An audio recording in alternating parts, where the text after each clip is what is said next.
ಈಶ್ವಿ ಸ್ತೋತ್ರ, ಈಶ್ವಿ ವಂದನೆ. ಚಿತೆ ಸತ್ತ ಮನುಷ್ಯನ ಸುಟ್ರೆ ಚಿಂತೆ ಜೀವಂತ ಮನುಷ್ಯನ ಸುಡುತ್ತಂತೆ.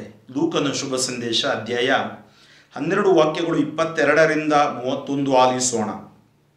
ಅನಂತರ ಯೇಸು ಸ್ವಾಮಿ ತಮ್ಮ ಶಿಷ್ಯರಿಗೆ, ಈ ಕಾರಣದಿಂದ ನೀವು ನಿಮ್ಮ ಪ್ರಾಣಧಾರಣೆಗೆ ಏನು ಉಣ್ಣುವುದು, ದೇಹ ರಕ್ಷಣೆಗೆ ಏನು ಹೊದೆಯುವುದು ಎಂದು ಚಿಂತೆ ಮಾಡಬೇಡಿ.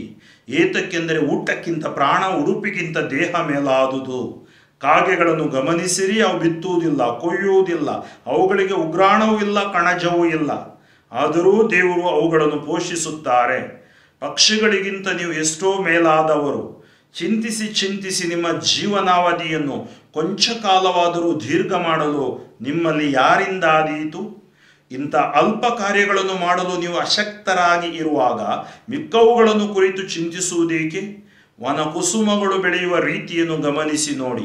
ಅವು ದುಡಿಯುವುದಿಲ್ಲ, ನೂಲುವುದಿಲ್ಲ, ಆದರೂ ಅರಸ ಸೊಲೊಮೋನನು ತನ್ನ ಸರ್ವ ವೈಭವದಲ್ಲಿ ಇದ್ದಾಗಲೂ ಆ ಕುಸುಮಗಳಲ್ಲಿ ಒಂದರಷ್ಟು ಸುಂದರವಾದ ಉಡುಪನ್ನು ಧರಿಸಿರಲಿಲ್ಲ. ಎಲೇ ಅಲ್ಪ ವಿಶ್ವಾಸಿಗಳೇ, ಇಂದಿದ್ದು ನಾಳೆ ಓಲೆ ಪಾಲಾಗುವ ಬಯಲಿನ ಹುಲ್ಲಿಗೆ ದೇವರು ಹೀಗೆ ಉಡಿಸಿದರೆ ನಿಮಗೆ ಇನ್ನೆಷ್ಟು ಮಾಡಲಾರರು? ಅಲ್ಲದೆ ಅನ್ನಪಾನಗಳಿಗೆ ಏನು ಮಾಡೋಣ ಎಂದು ತೊಳಲಾಡಬೇಡಿ, ಪೇಚಾಡಬೇಡಿ. ಇವೆಲ್ಲವುಗಳಿಗಾಗಿ ಲೌಕಿಕ ಜನರು ಅರಸಿ ಅಲೆದಾಡುತ್ತಾರೆ. ಇವು ನಿಮಗೆ ಅಗತ್ಯವೆಂದು ನಿಮ್ಮ ತಂದೆಗೆ ತಿಳಿದಿದೆ. ನೀವಾದರೂ ದೇವರ ಸಾಮ್ರಾಜ್ಯಕ್ಕಾಗಿ ತವಕ ಪಡಿರಿ, ಇದರ ಸಮೇತ ಅವು ಕೂಡ ನಿಮಗೆ ಕೊಡಲಾಗುವು.